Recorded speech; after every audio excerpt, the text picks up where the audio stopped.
చెప్పేది అందరూ వినండి. ఇది అందరికీ అవసరమైన విషయం. ఒక మనిషిగా పుట్టిన వారికి అందరికీ సంబంధించిన విషయం. నేను ప్రజెంట్ అయితే ఇదిగో చూడండి, ఇది స్కూటీ అండి. ఒక కాలు అనేది కోల్పోవడం అనేది జరిగింది యాక్సిడెంట్ ద్వారా. అప్పటి నుంచి ఎన్నో బాధలు పడుతున్నాను, చేస్తున్నాను.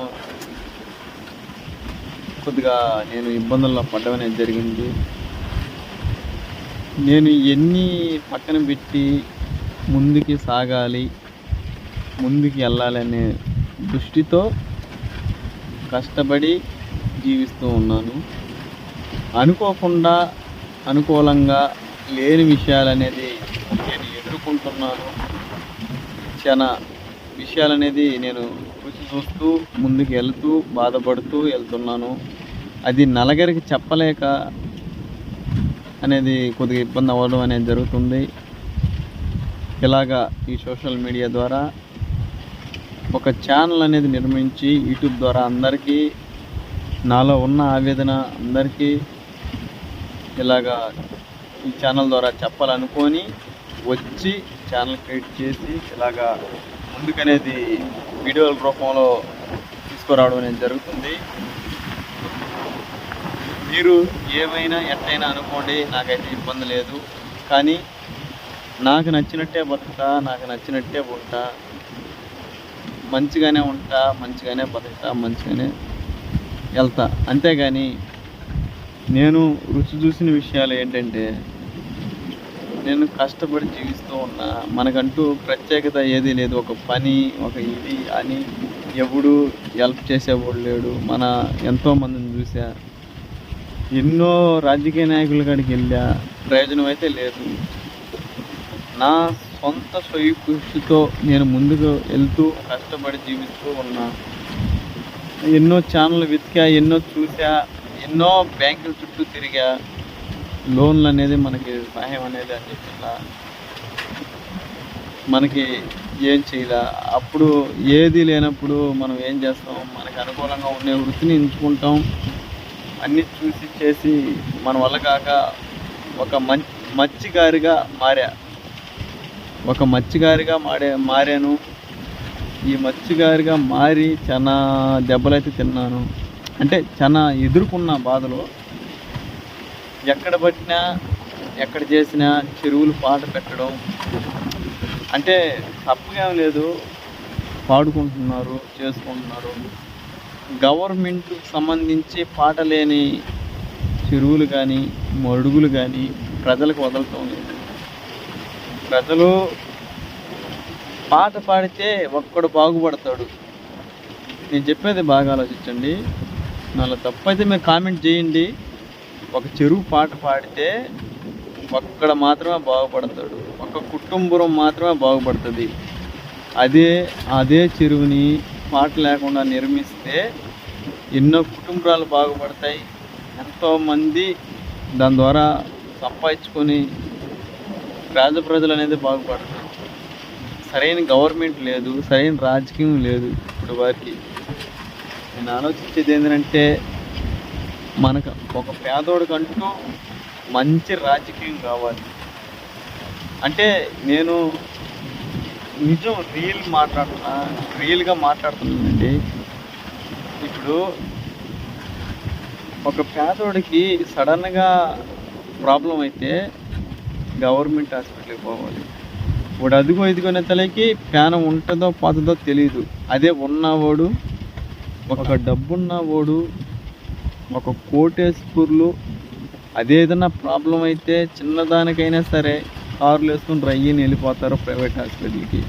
మంచి పేరున్న హాస్పిటల్కి వెళ్ళి రికవరీ చేసుకుంటాడు. అదే ఈ పేదవాడి జీవితంలో గవర్నమెంట్ హాస్పిటల్కి పోవాలి, వాడి వాడు అందక డబ్బులు పెట్టుకోవాలి, గవర్నమెంట్ హాస్పిటల్కి పోయినా కానీ చేసుకోవాలి. కానీ అదంతా లేట్ పికప్, ప్రాణం కోల్పోయే సమస్యలు ఉన్నాయి, ఎన్ని రిస్కులు ఉన్నాయి. అందువల్ల ఆలోచించి లేనోడు ముందుకు వెళ్ళాలని ఆలోచించండి, దయచేసి ఆలోచించండి. నేను రీసెంట్గా నేను ఒక ఏరు, గవర్నమెంట్కి సంబంధించిన ఏరు, ఇటుపక్క కైలు అటుపక్క కైలు మధ్యలో ఏరు అనేది ఈలేల ఓలేల కైలు గల్లా వాళ్ళు నిర్మించిన ఏరు కాదు, అది గవర్నమెంట్ నిర్మించిన ఏరు. పేరుకి రెడ్డి. రెడ్డి అన్న వాడు ఎట్టుండాలి, వాడు గౌరవం ఏంది, వాడు హోదా ఏంది, వాడు పక్క ప్రజలకి ఒక రెడ్డి అంటే ఒక అయిస్ట్ అనమాట. అయిస్ట్ అన్నవాడు ఎలాగుండాలి, నలుగురికి ఒక రూపాయి పెట్టేటట్టే ఉండాలి, కానీ పేదోడు కాడ ఒక రూపాయి దోసుకునేటట్టు ఉండకూడదు. వీడు పైకి లోన లోటారం పైన పటారం అనేది చేస్తే వాడు ముందర భయానికి, వాడు ముందర అనకపోయినా వాడు పక్కకి వెళ్ళినాక వాడు కనిపించినప్పుడు వీడు దుమ్మెత్తి పోయకూడదు, పేదోడు అనేది దుమ్మెత్తి పోయకూడదు. అది గుర్తించాలి. ఒక తక్కువ జాతి అని అంటారు, అది ఏస్ట్ తక్కువ జాతి అనేది. అదే ఒక పేదోడు లేకపోతే ఒక రైతు లేడు, ఒక రెడ్డి లేడు. అంటే రెడ్డి అన్న అట్టే వస్తుంది కాబట్టి ఒక రెడ్డి అనేది లేడు.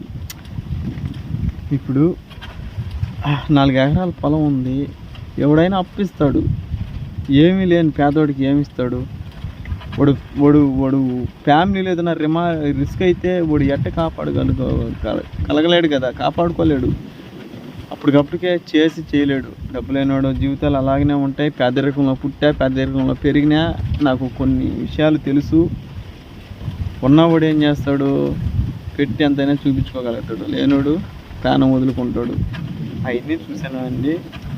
దయచేసి నేను ఎదుర్కొన్న వాడు దాంట్లోని కష్టపడి, ఒక కాళ్ళు లేని వాడు కష్టపడి జీవిస్తున్నాడు. ఇది మనకు సంబంధం లేదంటే నా కాడ ఒక రెడ్డి అనే వాడు నా కాడ దోసుకోపోవాలని చూశాడు చూడు. నాకు చాలా బాధేసింది. మానవత్వం మరిచిపోయి మనుషులు చాలా అసహ్యంగా ప్రవర్తిస్తున్నారు. ఒక రెడ్డి అన్న దానికి ఎంతోమంది రెడ్డిని చూశాను, కొందరు మాత్రమే కరెక్ట్గా ఉండరు. సగం పర్సంటేజ్ అనేది దోచుకునే దానికే చూస్తున్నారు. పేదోడు తెగింపు మీద ఉంటాడు. ఈరోజు ఉంటుంది, రేపు పోతుంది. డబ్బు శాశ్వతం కాదు, డబ్బు ముఖ్యం కాదు, మనిషి ముఖ్యం. అది గమనించుకొని మానవత్వాన్ని కాపాడుకోవాలి జనాలు. అది మర్చిపోయి చాలా నిధులు ముందుకు తీసుకెళ్తున్నారు, గందరగోళాలు చేస్తున్నారు. ఒక రెడ్డి తక్కువ కులం వాళ్ళని ఉంచుకోవచ్చు, ఒక అమ్మాయిని ఉంచుకోవచ్చు. నేను చూసా, కొన్ని పాటలు పడ్డ చిన్న కింద పడి పైకి లేచి నేను చెప్తున్నా. ఒక లేనోడిని, భేదవాడిని ఒక రెడ్డి స్థాయిలో ఉన్నవాడు ఉంచుకోవచ్చు, ఏమైనా చేసుకోవచ్చు. అదే తప్పు లేనోడు చేస్తే అది వాళ్ళని చంపించేయడమో, కొన్ని వితాకాలు జరుగుతాయి, గందరగోళాలు జరుగుతాయి. రెడ్డి అన్నవాడు ఒక రూపాయి వదులుకోవాలి, కానీ కంట మీద పడ్డ డబ్బుల్ని ఏరుకోవాలని చూడకూడదు. వాళ్ళకి అన్నీ ఉంటాయి, ఆస్తులు ఉంటాయి, అన్నీ ఉంటాయి. ఈ పేదోడికి ఏముంటుంది? వాడికి పండించడం అనే పొలం లేదు, వాడికి జీవనోపాధి ఏమీ లేదు. ఒక గిరిజనికి వచ్చి, ఒక మత్స్యకారుకి వచ్చి, ఒక ఏదో వాళ్ళ వృత్తి, మీ వృత్తి. ఒక రైతు అన్నవాడు, ఇప్పుడు రైతుకి సపోజ్ ఒక రైతు అనేది ఈ పేదోడు పోయి పని చేసి కూలి చేస్తేనే ఆ రైతు పొలం పండగలుగుతుంది. ఈ పేదోడు లేకపోతే రైతు చేసుకోలేడు కదా. 1 ఎకరా రైతు అయితే చేసుకోగలుగుతాడు, 2 ఎకరాల రైతు అయితే చేసుకోగలుగుతాడు, 50 ఎకరాలు 10 ఎకరాలు అటుంటే ఎవరు చేసుకోగలుగుతారు? చేయలేరు. అందువల్ల మాలాంటి పేదోళ్ళు రావాలి, చెయ్యాలి, అవి పండాలి. వాళ్ళు జీవనోపాధి. అలాగనే వీళ్ళు జీవనోపాధి కదా, వీళ్ళు జీవనోపాధి వాళ్ళు ఉంటారు, ఎన్నో బాధలు పడుతున్నారు. దయచేసి కుల మత భేదాలు లెక్కించకుండా జనాలు తెలుసుకొని జీవించాలని కోరుకుంటున్నాను. అందరికీ అర్థం అవ్వాలి ఈ వీడియో. కుల మతాలు లెక్కేసి అస్సలు అవన్నీ పెట్టుకోబాకండి. ఛానల్ సబ్స్క్రైబ్ చేసి లైక్ చేయండి. ఇంకా మరిన్ని వీడియోలతో మీ ముందు ఉంటాను. ఓకేనండి.